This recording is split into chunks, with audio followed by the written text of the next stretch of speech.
que nos vamos ya a Santiago, donde tenemos para cerrar este maratónico Foro Atlántico que lleva más de 4 horas, yo creo que pronto serán 5 horas, a conversar con el presidente Sebastián Piñera. Como saben ustedes, gobierna Chile desde marzo de 2018, o sea, lleva ya 2 años y medio más o menos en el poder. ¿Y qué 2 años y medio le han tocado, Gerardo?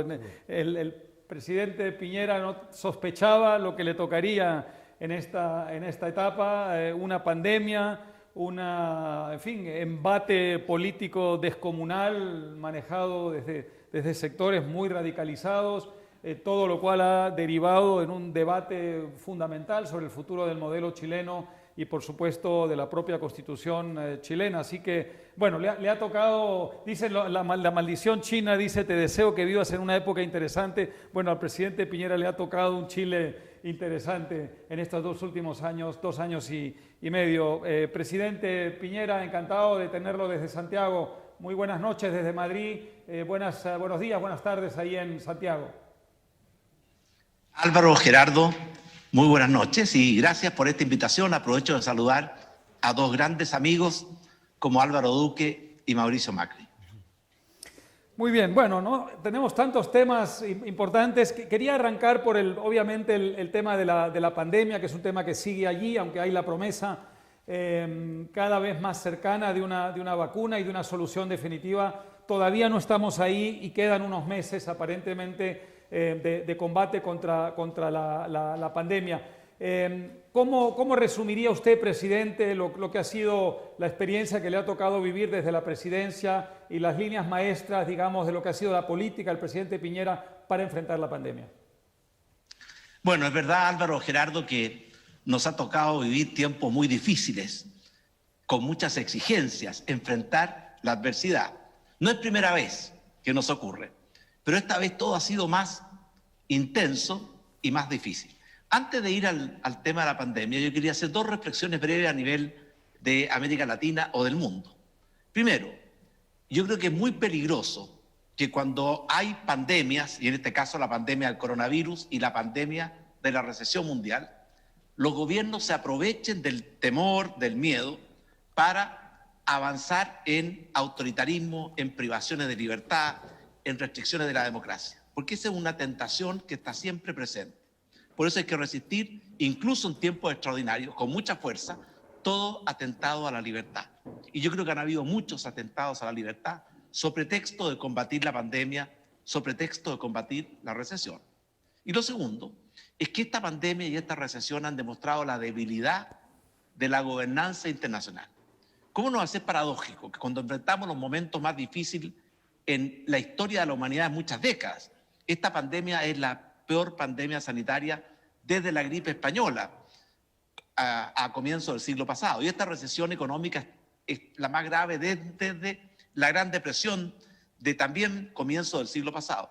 Y las 2 grandes potencias que uno esperaría que unieran fuerzas para liderar la manera de enfrentar unidos y con eficacia estas 2 pandemias han hecho justo lo contrario. Se han enfrentado, se han confrontado, y eso ha hecho que la pandemia pueda ser más grave de lo que pudo haber sido.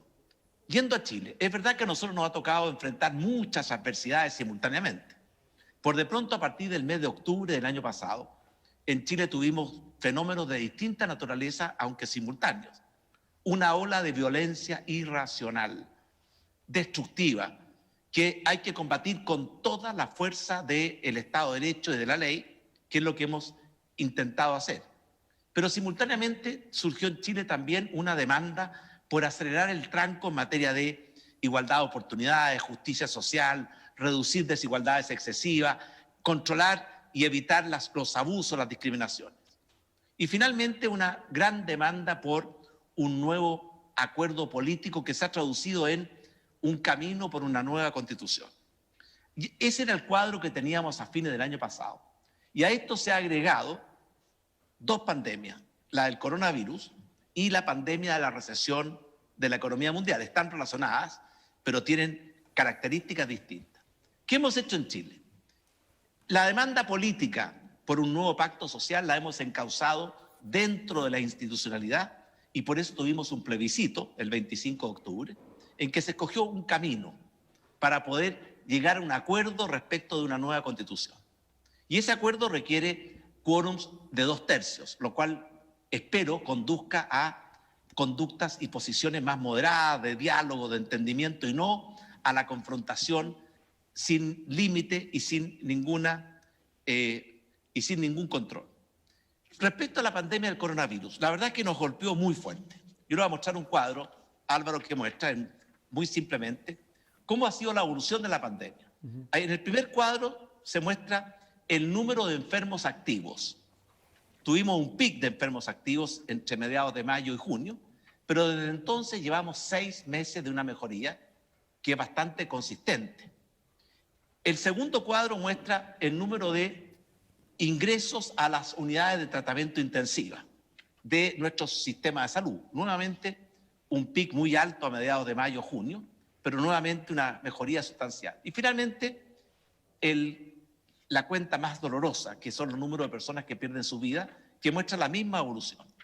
Ustedes ven que estamos con 6 meses de mejoría y eso nos ha permitido iniciar un proceso de desconfinamiento, de ir aumentando los grados de libertad, de movilidad, pero que exige una mucho mayor responsabilidad de parte de todos los ciudadanos.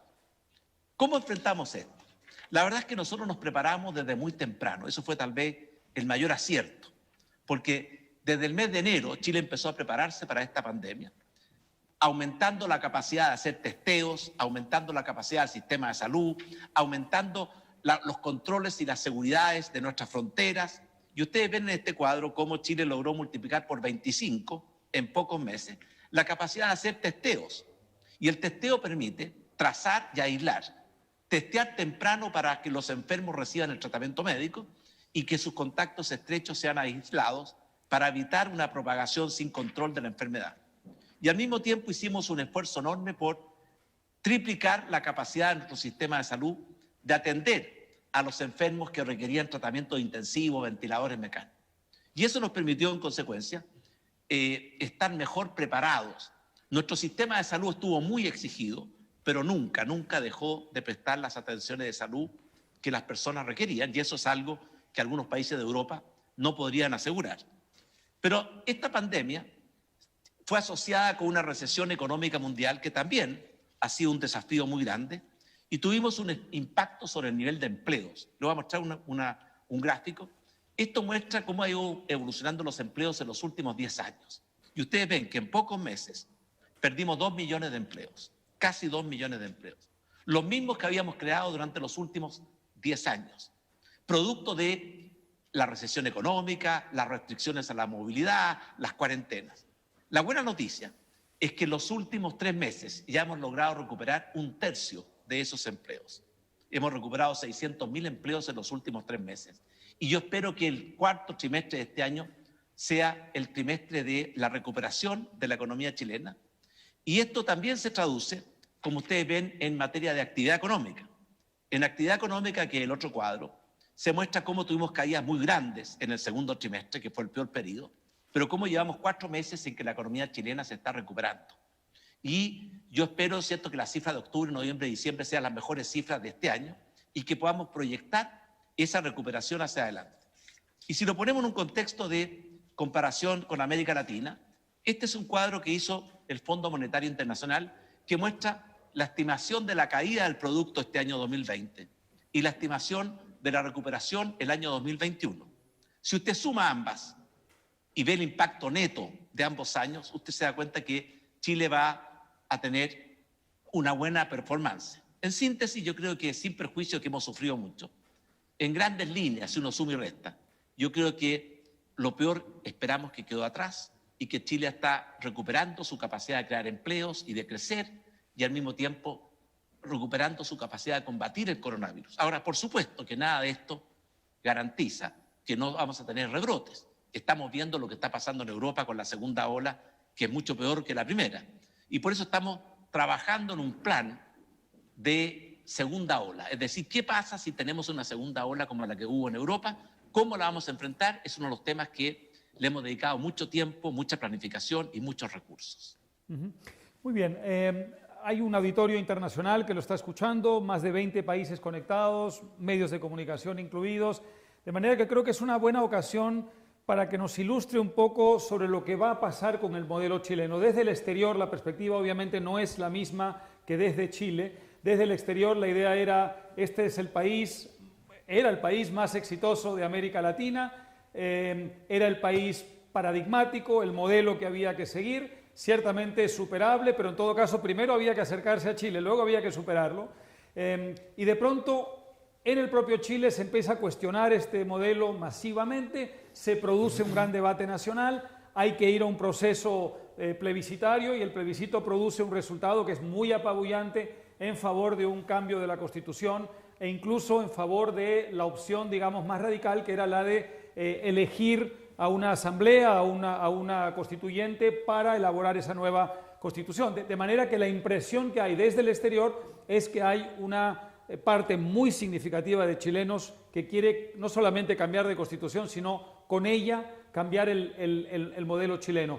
A esa opinión pública internacional que se pregunta, bueno, ¿qué pasó con ese modelo chileno? ¿Qué le responde usted? Bueno, en primer lugar, es verdad que hay una reacción que yo creo que no es mayoritaria en nuestro país, que apunta en esa dirección. Mire, los últimos 30 años de Chile, desde que recuperamos nuestra democracia el año 1990 hasta el año 2020, déjeme decir en 2 palabras, Chile logró multiplicar por 5 su ingreso per cápita.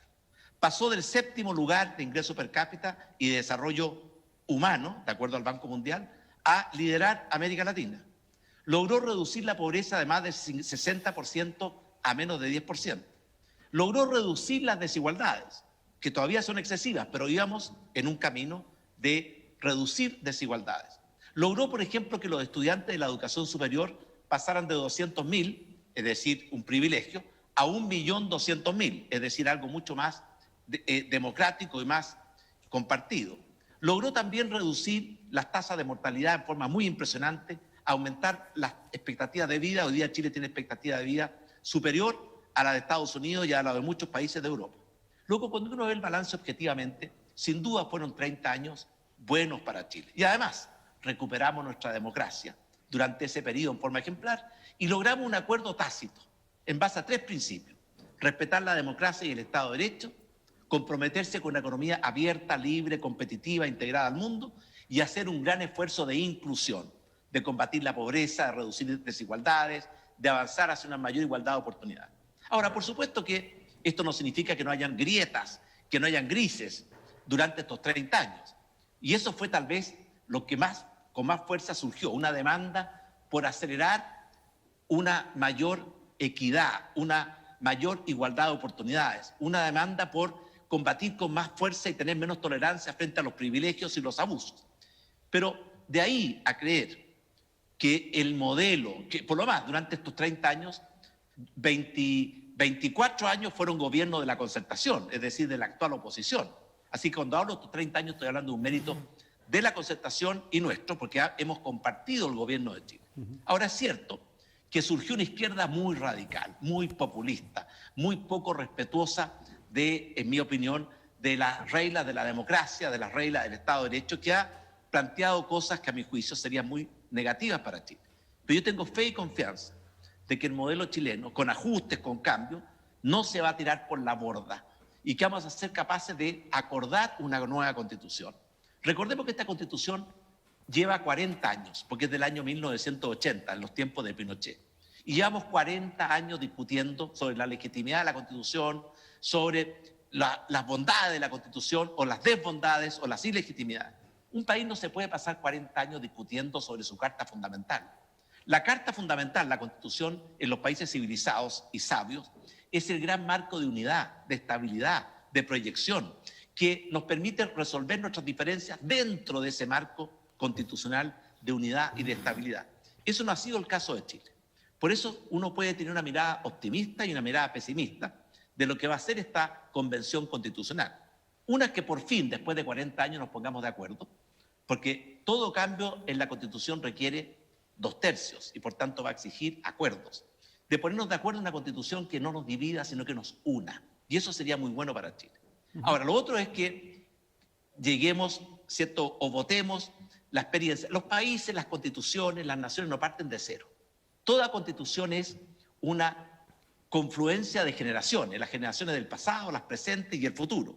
Y yo pienso que la Constitución siempre debe recoger las tradiciones republicanas, democráticas que Chile las tiene, los valores del pueblo chileno como el valor de la libertad, el valor de la libertad en toda su amplitud, libertad política, libertad económica, libertad social, libertad de pensamiento, libertad de religión, libertad de emprendimiento, que recoja también valores fundamentales como el valor de los derechos esenciales y los derechos humanos de todos, que recoja también una nueva generación de derechos, como es, por ejemplo, derecho a la educación, a la salud, a la previsión social, que recoja otros valores como es el valor de la vida, de la familia. Yo espero, y soy optimista, que vamos a poder confluir en un gran acuerdo que tiene que convocar 2/3 de las voluntades de esta convención constitucional que vamos a elegir en el mes de abril. Por eso, es verdad que hemos tenido un tiempo turbulento por lo que pasó en octubre del año pasado, por la pandemia del coronavirus y por la recesión de la economía mundial. Pero si yo pudiera decirlo en 2 palabras, yo creo que hasta ahora Chile ha sabido canalizar esa demanda por un nuevo pacto social en forma institucional, dentro de la Constitución, y no, con violencia ni con anarquía, a pesar que violencia ha habido mucha. Hemos logrado enfrentar la pandemia del coronavirus y hemos tenido resultados en términos de número de enfermos, número de personas fallecidas, que son, bueno, nunca son buenos, pero son, ¿cierto? Al menos tenemos la tranquilidad de haber hecho todos los esfuerzos que estaban a nuestro alcance. Y tenemos una economía chilena que se está recuperando. Por tanto, como uno siempre puede ver la mitad del vaso lleno, la mitad del vaso vacío, yo soy optimista que Chile no se va a desviar de un camino de libertad, de democracia, de progreso, y esta vez tenemos que hacer un esfuerzo muy grande porque sea más inclusivo, los comprenda a todos, no dejemos a nadie atrás, y más sustentable, es decir, más respetuoso con la naturaleza y el medio ambiente. ¿A usted no le preocupa, presidente Piñera, la posibilidad de que ese deseo legítimo de la sociedad y de su clase política de hacer una sociedad más inclusiva, con más oportunidades para todos, no pueda significar, no devenga en un proceso, por decirlo de alguna manera, no creo que Chile vaya a un populismo, pero con algunos atisbos populistas que signifiquen un Estado más grande, trabas a la empresa privada, más impuestos, bueno, todo esto que ha pasado en otros países de América Latina y que Chile, incluso bajo gobiernos de centro-izquierda, había manejado muy bien. Esto que me preocupa porque Chile no está libre ni está exenta de populismo. Hoy día tenemos mucho populismo en nuestro país. Gente que promete las soluciones fáciles, los atajos, el éxito sin trabajo, el lograr las cosas, ¿cierto?, haciendo énfasis en los derechos, pero olvidándose de los deberes. Eso está presente en Chile y nos preocupa mucho. Por eso es que es tan importante comprender que para que haya equidad tiene que haber progreso. Y por eso, si uno cree que vamos a tener desarrollo económico sin equidad social, está siguiendo un camino peligroso. Y si uno cree que va a tener equidad social sin progreso económico, está siguiendo un camino imposible. Y por eso es tan importante lograr un justo equilibrio entre lo que es el crecimiento, el desarrollo, y lo que es la inclusión, la igualdad de oportunidades, el tener, por ejemplo, áreas donde todos sientan que, de acuerdo a su mérito, a su trabajo, a su esfuerzo, a sus talentos, va a poder progresar. Y que no tengamos una sociedad en que las cartas están echadas desde la cuna. Ese es algo que yo creo que el país aprendió. Pero me preocupa, y por supuesto como presidente estamos haciendo un enorme esfuerzo por hacer que no abandonemos la esencia de una economía libre, de una sociedad libre. La democracia, el Estado de Derecho, la separación de poderes, el respeto, ¿cierto?, por los derechos de los demás.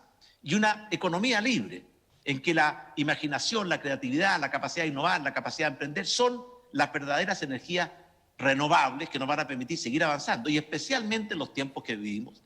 Porque en esta sociedad moderna del conocimiento y la información, esta revolución tecnológica ha demostrado ser generosa con los países que la abrazan y saben subirse, incorporarse a ella, pero también ha demostrado ser indiferente e incluso cruel con los países que simplemente le dan la espalda y dejan que la revolución tecnológica les pase por encima.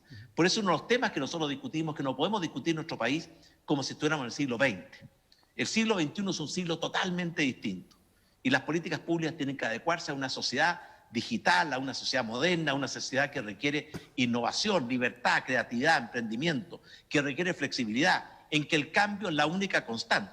Y por eso, Gerardo, por supuesto que estamos en la misma batalla que está el mundo entero, en esta lucha de los populistas, que prometen el oro y el moro, pero al final todos sabemos que es un espejismo, porque es pan para hoy, hambre para mañana. La única forma de resolver los problemas de pobreza, los problemas de falta de oportunidades y las muchas carencias que tenemos en América Latina es con progreso, con desarrollo, con crecimiento. Pero no cualquier desarrollo, no cualquier crecimiento, con una preocupación muy importante porque ese crecimiento sea inclusivo, es decir, que todos se sientan parte de ese proyecto, que todos sientan que tienen que aportar a ese proyecto y que todos sepan que se van a beneficiar de los logros de ese camino. Una cosa, presidente, que ha sorprendido mucho es la radicalización de un sector de la izquierda chilena con un aire un poco años 70, esos años tan trágicos para su país, con extremismos de izquierda y derecha que produjeron el colapso de la democracia. Ese sector hoy de izquierda radical no podría ganar una elección, evidentemente no ganaría una elección en las urnas. Sin embargo, ha logrado una cosa importante, es intimidar a la izquierda, digamos, lo que llamamos Gerardo y yo, la izquierda vegetariana, la izquierda socialdemócrata, la izquierda moderada. La intimidó a tal punto que uno vio en muchos momentos en el último año en Chile a esa izquierda moderada adoptar las posiciones de la izquierda radical por miedo a ser completamente desbordada. El riesgo que uno ve en el debate, digamos, por la Constitución es ese, que esa izquierda moderada, que es la que tendría que ponerse de acuerdo con el centro derecha para preservar lo mejor del modelo y al mismo tiempo darle una amplitud que a lo mejor hoy un sector de la sociedad siente que no tiene, se vea tan presionada desde la calle por una izquierda radical minoritaria pero con capacidad de chantaje, que entonces el producto final de esa Constitución no sea exactamente el que usted está deseando y describiendo. ¿Qué riesgo hay de eso? Bueno, ese riesgo existe, Álvaro, porque es verdad, ha surgido en Chile una izquierda muy radical, muy extremista, que no respeta los principios básicos de la democracia, del Estado de Derecho, y que permanentemente quiere desbordar esa democracia y ese Estado de Derecho. Y esa izquierda, a mi juicio, no es el camino que Chile necesita para alcanzar una sociedad más libre, más justa, más próspera. Pero el segundo peligro, y también lo mencionó Álvaro, es que la centroizquierda, que era lo que llamábamos la concertación, que gobernó Chile durante 24 de los últimos 30 años. Y por tanto, cuando yo hablo de esos 30 años que yo creo que fueron buenos para Chile, sin perjuicio de reconocer que no fueron perfectos y que hay que seguir avanzando, perfeccionando, cambiando, esa centroizquierda en nuestro país ha estado, a mi juicio, demasiado presionada y a veces, ¿cierto?, dejándose llevar por esta otra izquierda extremista. Y por tanto, el gran desafío que tiene Chile es que la gente, ¿cierto?, que independientemente de que tengamos ideas distintas, pero que compartimos valores y principios como el valor de la democracia, del Estado de Derecho, la condena a la violencia bajo cualquier y toda circunstancia, el creer en que el ser humano, las personas, son las que son los grandes promotores de innovación, de crecimiento, de creatividad, de creación de riqueza, el creer en una economía libre, y el creer también en una economía que combata con fuerza los abusos, las prácticas no competitivas, y al mismo tiempo un compromiso social por ir haciendo la sociedad chilena cada día más inclusiva. Ese es el gran acuerdo que tenemos que lograr entre una mayoría, que tiene que llegar a 2/3, que nos permita darle a Chile una constitución que nos permita esa mirada larga, de que nos dé certeza y estabilidad hacia el futuro. Pero el riesgo, Álvaro, está. Hasta ahora tiene razón. Hasta ahora es izquierda que no tiene los votos, pero sí, cierto, muchas veces anda de la mano con la violencia y anda con la mano del populismo y no respeta los valores y principios básicos de la democracia. Ha tenido en Chile un papel que no le corresponde y por eso los demócratas de verdad, los que creemos en la libertad, los que creemos en un Chile más libre, más próspero, más justo, tenemos que ser capaces de lograr un gran acuerdo. Mire, en esto, Álvaro, yo tengo sentimientos encontrados, porque en algunos casos han habido dificultades muy grandes, pero acabamos de aprobar la ley de presupuesto para el año 2021 en que alcanzamos un acuerdo con esa centroizquierda, más, a mi juicio, ¿cierto?, esa centroizquierda que tiene más capacidad de diálogo y de acuerdos. Y por lo tanto, el partido no está jugado. Hay riesgos, pero yo confío, porque conozco a los chilenos, que vamos a encontrar ese camino de un gran encuentro de los que creemos realmente en la democracia, el Estado de Derecho y la libertad, para darle a Chile un segundo aire que nos permita seguir avanzando hacia ese país con el cual siempre hemos soñado. Muy bien, pues en este punto, presidente Piñera, ponemos final a una conversación sumamente interesante. Había una enorme expectativa por conocer su punto de vista sobre lo que ha pasado en Chile en los últimos meses y sobre todo sobre lo que pueda pasar en el futuro. Le agradezco muchísimo la deferencia de haber hecho un alto en sus deberes y sus labores para conversar con nosotros y tratar de iluminarnos un poquito más sobre lo que está pasando en Chile. Espero que no sea la última conversación que tengamos a lo largo de su mandato. Seguramente habrá ocasión de volver a conversar en el futuro. Muchísimas gracias. Gracias, presidente. Gerardo, Álvaro, ha sido un gusto estar con ustedes, aunque sea en forma virtual. Muchas gracias. Hasta pronto. Bueno, Álvaro, nos queda despedirnos. Así es. Ha sido una maratón, ¿no? Maratón, pero creo que muy interesante. Salvo el pequeño inconveniente que hubo que impidió que Almagro, el secretario general de la OEA, se comunicara desde Washington con nosotros. Todos los demás lograron, gracias al equipo técnico que nos ha apoyado, a Agora, que ha tenido una labor verdaderamente fantástica, hemos logrado comunicar a muchísimos países y a protagonistas del mundo de la política y de la sociedad civil de tantos países, y espero que se haya logrado, Gerardo, el objetivo que teníamos, que era darle al público que nos ha escuchado y visto un panorama general de lo que está pasando a ambos lados del Atlántico. Así que espero que 4 horas y media o 4 horas y pico más tarde estemos hoy más iluminados y más instruidos que como estábamos esta tarde. Estamos cansados pero satisfechos. Sí. Queda agradecer a Atlas Network, a la Fundación Nico y por supuesto a nuestros anfitriones de hoy, la Fundación Ortega. La verdad que nos hemos sentido muy cómodos acá, igual con el equipo técnico. Y al equipo de la FIL, de la Fundación Internacional para la Libertad, que ha hecho un magnífico trabajo. Edgardo Ronda y Vanessa Colmeña, que son el equipo fuerte. Bueno, muchas gracias a todos por conectarse hoy con nosotros. Ha sido este formato que se ha impuesto a partir de la pandemia. Ojalá en el año 2021 volvamos a hacer este Foro Atlántico. Será el número 14 acá en Madrid, porque acá nació, al igual que la FIL, y acá sigue. Ojalá podamos hacerlo en vivo. El próximo sea aquí en persona. Será un buen símbolo para toda la humanidad. Así es. Bueno, Muchísimas gracias. Hasta Hasta la próxima.